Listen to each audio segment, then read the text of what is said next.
Et donc, il n'y a aucun problème à ce jour entre le ministre et la Justice et le Conseil supérieur de la magistrature. Il n'y a aucune contradiction entre le Conseil supérieur de la magistrature et le ministère de la Justice. Pour autant que toutes les mesures que le ministre d'État, ministre de la Justice prend rentrent dans le cadre de la loi, dans le cadre du droit. Et le Conseil supérieur de la magistrature ne s'y oppose pas du tout. Et nous ne nous opposons pas tous contre ou aux réformes. Nous sommes tous pour les réformes courageuses qui constitueront une thérapie de choc face aux maux qui rongent en fait notre justice en général. Dans le cadre de concertation qui existe entre le Conseil supérieur de la magistrature et le ministère de la Justice, qui représente en fait le gouvernement de la République, l'exécutif. Il était question d'épiloguer, d'aborder la problématique de l'organisation des États généraux de la justice congolaise, telle qu'adoptée par le Conseil des ministres. J'ai demandé au président du Conseil supérieur de la magistrature de transmettre les noms des hauts magistrats qui font partie de la commission d'organisation des États généraux de la justice congolaise projetée pour fin octobre 2024.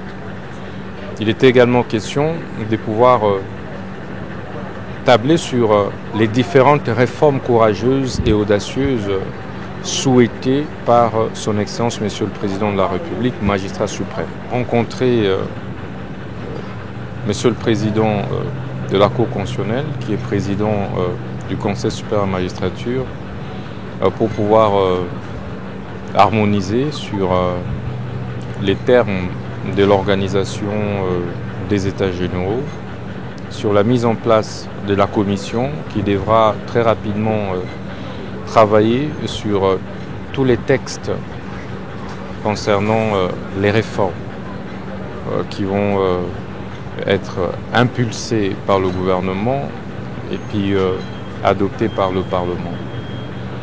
Il était donc question pour le président du Conseil supérieur de la magistrature et moi, ministre de la Justice et garde des Sceaux,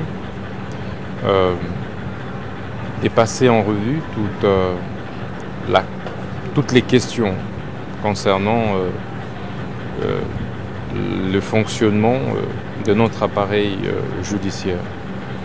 Ceci afin de faire un rapport détaillé à son Excellence Monsieur le Président de la République et à son Excellence Madame la Première ministre. Les États généraux de la justice congolaise seront organisés fin octobre.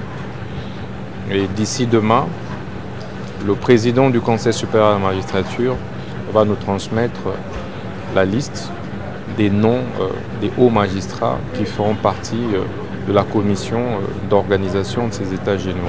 Et s'agissant des réformes, il m'a également rassuré que d'ici demain, il m'enverra la liste des hauts magistrats de la Cour de cassation, du parquet de la cassation, de la Cour constitutionnelle, parquet Cour constitutionnelle, Conseil d'État, parquet Conseil d'État et certains autres magistrats pour faire partie de la commission des réformes que nous avons mise en place pour que celle-ci puisse travailler sur les différents textes que nous avons déjà apprêtés afin de pouvoir peaufiner, étoffer la dernière mouture des textes qui sera envoyée à l'Assemblée nationale, mais avant cela, évidemment, sera soumise au Conseil des ministres de la magistrature, dans le cadre de concertation qui existe entre le Conseil supérieur de la magistrature et le ministère de la Justice, qui représente en fait le gouvernement de la République, l'exécutif. Il était question d'épiloguer, d'aborder la problématique de l'organisation des États généraux de la justice congolaise, telle qu'adoptée par le Conseil des ministres. J'ai demandé au président du Conseil supérieur de la magistrature de transmettre les noms des hauts magistrats qui font partie de la commission d'organisation des États généraux de la justice congolaise projetée pour fin octobre 2024. Il était également question de pouvoir tabler sur les différentes réformes courageuses et audacieuses souhaitées par son Excellence Monsieur le Président de la République, magistrat suprême.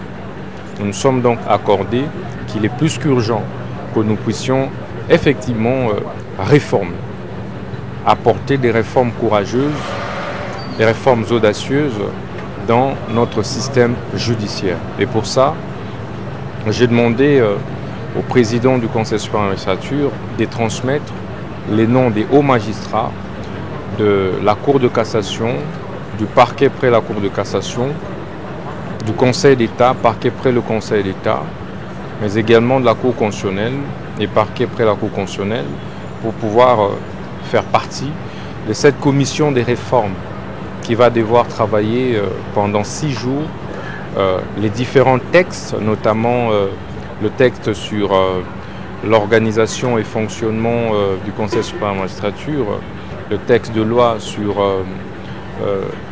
les statuts des magistrats, les textes de loi sur l'organisation et fonctionnement des juridictions de l'ordre judiciaire. Et bien d'autres textes qui seront certainement proposés dans cette commission.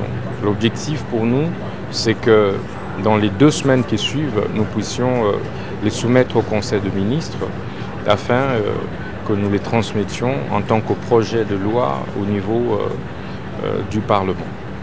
Et d'ici 72 heures, 48 heures, mais l'objectif c'est que dans 24 heures, le président du Conseil supérieur de la magistrature puisse nous transmettre ces noms et que, évidemment, dans les 48 heures qui suivent, le travail de fond puisse commencer.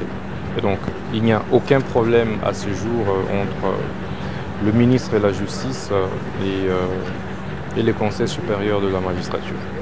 Il n'y a aucune contradiction entre le Conseil supérieur de la magistrature et le ministère de la justice. Pour autant que toutes les mesures que le ministre d'État ministre de la Justice prend rentrent dans le cadre de la loi, dans le cadre du droit.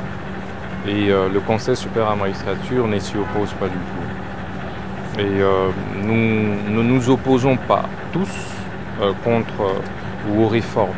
Nous sommes tous pour les réformes courageuses qui constitueront une thérapie de choc face aux maux qui rongent en fait notre justice en général.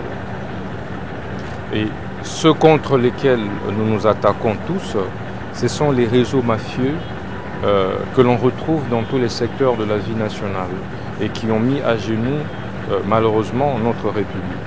Et nous nous sommes accordés de pouvoir continuer à traquer tous ces réseaux mafieux qui opèrent dans tous les secteurs de la vie nationale, dans l'avocature, dans le huissariat, dans la magistrature, dans la politique et dans bien d'autres secteurs de la vie nationale. Nous devons les démanteler au bien de notre peuple et pour le bien du chef de l'État. Le procureur général près la Cour de cassation est les bras séculiers du ministre de la Justice. C'est ce que dit l'article 70 de la loi sur l'organisation des juridictions de l'ordre judiciaire. Et de ce point de vue, nous sommes en parfaite relation, nous nous concertons et ils exécutent les injonctions que le ministre de la Justice dicte sur la lutte contre la criminalité, contre la délinquance économique et financière. Mais il faut également rappeler que parmi les réformes, le chef de l'État nous a instruit d'accélérer le processus d'adoption de la loi portant création et fonctionnement du parquet financier. C'est aussi de cela qu'il était question lors de notre échange avec le président du Conseil supérieur de la magistrature.